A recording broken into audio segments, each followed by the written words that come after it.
Hello, this is Mr. Loreline with your weekly roundup for Literature 8 from October 19th until October 23rd. So, we're going to continue working on the Career Unit 3 worksheet this week. We'll actually finish it up on Thursday, so you'll be finishing that up and turning it in.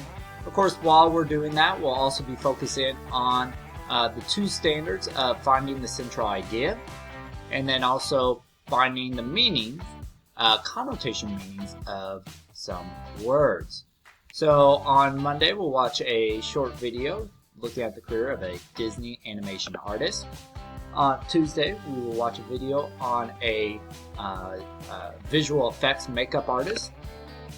Wednesday, we'll talk about people who have decided to go and become a Kung Fu master.